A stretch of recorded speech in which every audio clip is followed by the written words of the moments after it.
Okay, this is Vic, and this is a continuation of my series on the Chevrolet Volt. As is typical for me, I have my Volt plugged in and charging. I just finished driving it a few moments ago, actually. I went from the south side of Charlotte and drove about 15 miles, well, about 6 miles up South Boulevard, a street called South Boulevard in Charlotte. The South Boulevard is about 6 miles from me, and I drove about 8 miles up South Boulevard. And the last time I checked, I had over 20 miles of range left.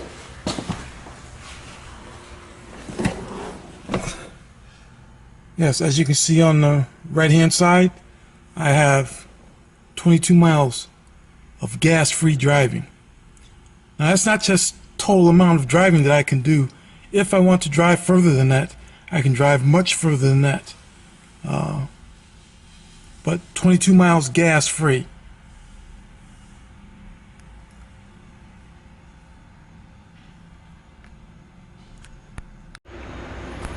One of the things that I've said repeatedly about the Volt is Chevrolet, in my opinion, did an outstanding job of designing the Volt.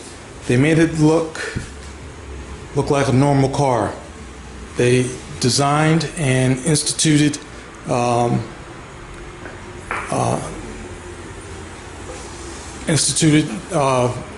outstanding drivetrain in the automobile, without making it, and they restyled it without making it look like a giant weird looking sneaker on wheels.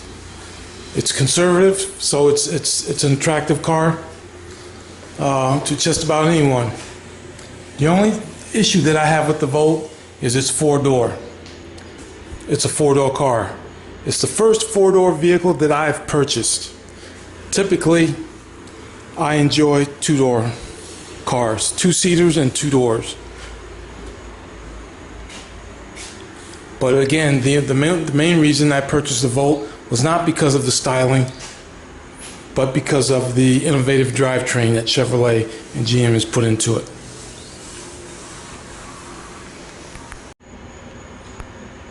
But regardless of your personal taste for vehicles, I don't think it can be denied that the Chevrolet Volt is a good-looking car. It's a good-looking automobile. I would like to see Chevrolet actually place the same technology in another body style, whether it's a full-size vehicle or a two-seater, two-door. They can even have a sporty version. Just like, as a matter of fact, they can even redesign the engine or the motor, the electric drive motor that drives the wheels, so that has different characteristics. You can have a sports car that's performance driven. You can even have it in a full-size SUV, and they can modify the windings of the drive motor and institute different technology to change the characteristics of the motor. Those who work in the electric field will know what I'm talking about when I talk about the motor windings and the strength of the field in the motor or surrounding the motor. And all of those are two big things that I can think of off the top of my head that will modify the characteristics of the car. It can be either high performance, economy driven, just like they do with gasoline engines. General Motors could change the motor depending upon the car. If they put this type of drivetrain in different cars, they could change the motor physically and also the wiring to give it different performance characteristics, just like they do with V8 or V6 engines or four-cylinder engines, etc. Just like they do with gasoline engines. You could do the same thing with the electric drive motor. And that's it. That's all I want to say for this session. Thanks for listening. Okay, welcome to another episode in my series concerning the Chevrolet Volt, using my personal Volt as an example. This is Vic, and in this particular video, what I plan on doing is starting on the outside. I'm going to circle the car as I talk about it, and then I will work my way into the interior, and I'll do a quick look at the dash and the driver information console inside the car.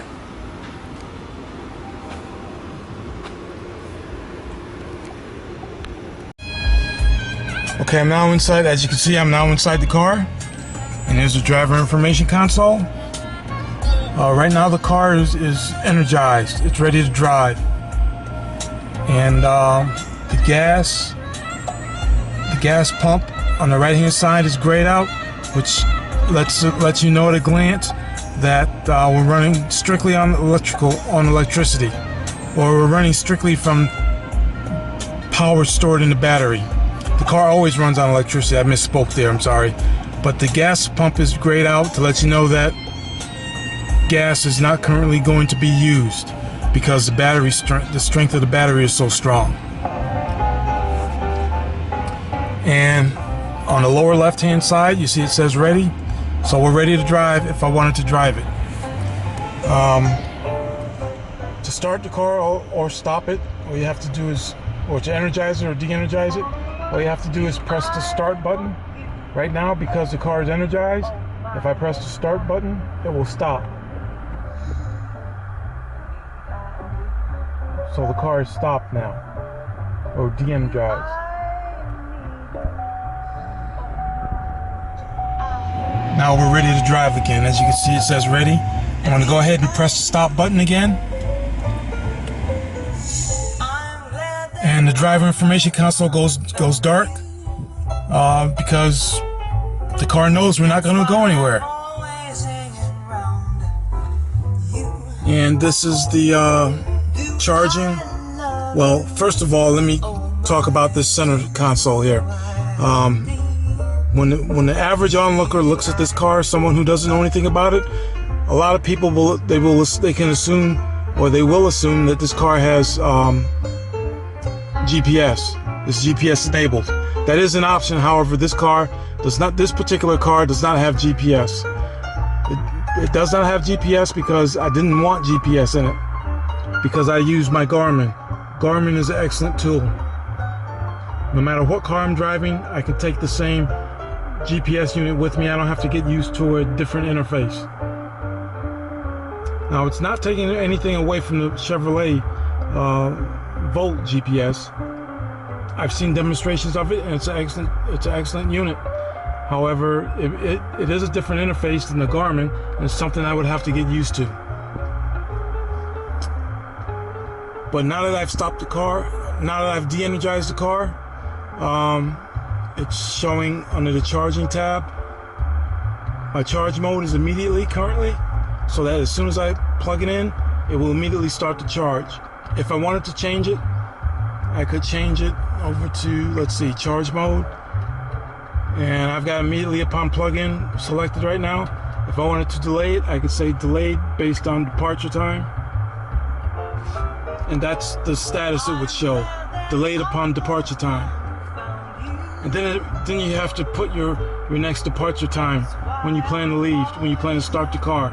And the car will automatically start charging. As long as it's plugged in, it will start charging based on whatever time you plan on leaving, so that you have a full charge by the time you plan on leaving. The last time I had, based on departure time, I think I selected 9 a.m. as you see right there. Now, if I want to charge, well, pardon me, but I'm gonna have to look at this for a second. Change charge mode.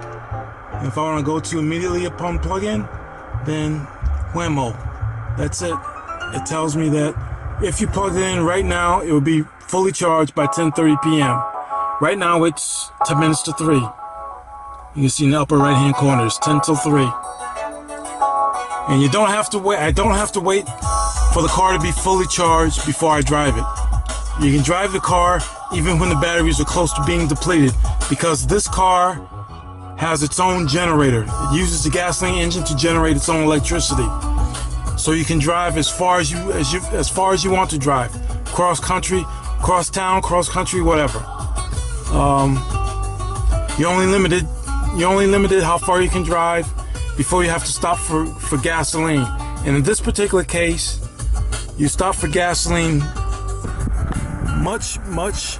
many fewer times than you would driving any other car on the planet.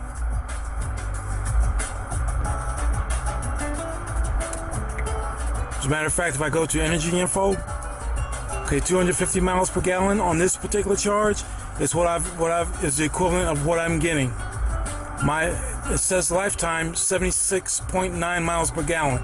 That's the lifetime of the car. I am the only owner of the car. So since this car has been used, I've gotten an average of about 76.9 miles per gallon.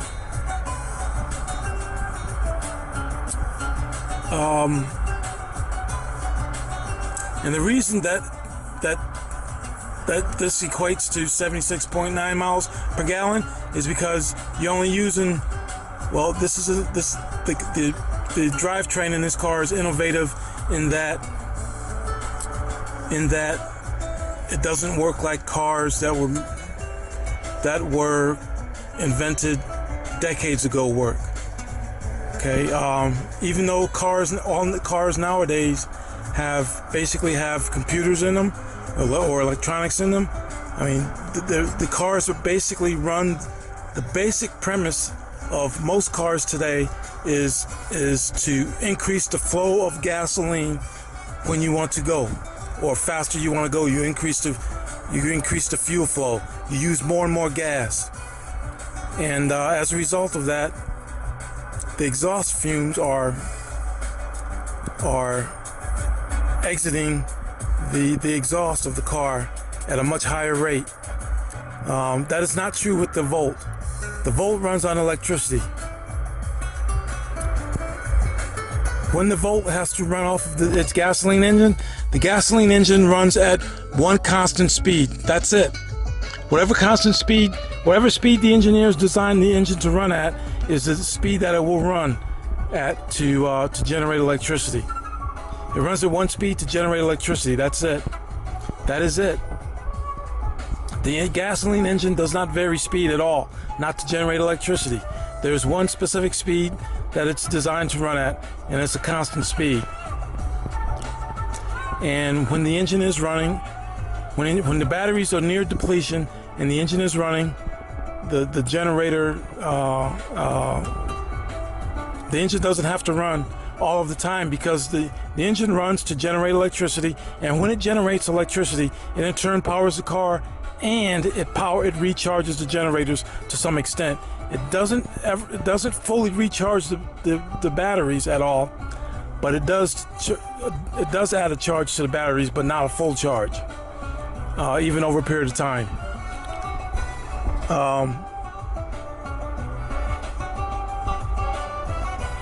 One of the things that I really love about the way the car works is that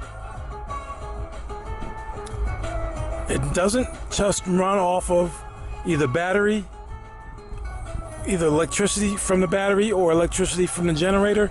It will run off the electricity in the battery and the generator, depending upon how heavy you are on the accelerator, depending upon how much power it needs to pull from the power sources. If you're the type of driver that likes to have your foot on the gas or the foot on the accelerator or the brake, then you're an inefficient driver. Maybe you're having fun, but that's not very efficient. And I've done that, and I have a tendency to do that even with this car. I've done it many times with my Corvette, and I'm having a tendency to do it with this car even now, because this car is still fun to drive.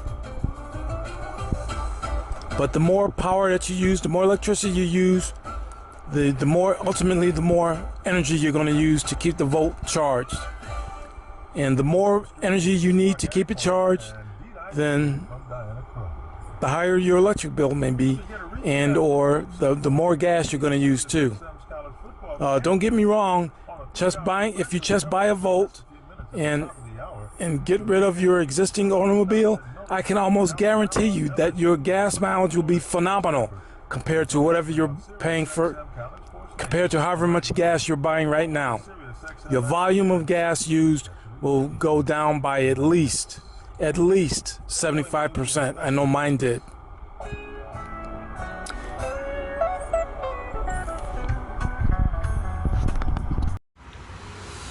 As is my standard procedure, when I leave my car, when I leave my Volt, I make sure it's plugged in first, and it's in the mode to charge immediately upon plug-in, as is indicated by the glowing light bulb on the dash. FYI, one thing that I found out about this charging unit, this charging cord, the one I have is OEM, original equipment manufacturer. It's made by GM, and there's an aftermarket, at least one aftermarket company that manufactures these. It appears, based on the information that I saw concerning the aftermarket unit, it appears to be a quality unit, and it will allow you to charge your car either on 120 volts or 240 volts, as this unit will do. No, I take that back. This unit will allow me to charge only on 120 volts. It's an option if you want the accessory to charge on 240 volt, which gives you takes you from 0 to a full charge in about 4 to 5 hours. My unit, if I am at basically 0 volts, then it takes approximately 10 hours to give me a full charge. But once again, you don't have to wait until you have a full charge. You can drive the car anytime. Of course, it would be ridiculous to not have a full charge and not have any gas in it, because after all, the Volt does, as I've mentioned before, the Volt does need gasoline so that the engine can run to generate electricity. It's an electric car that has its own that carries its own generator and starts its own generator when needed.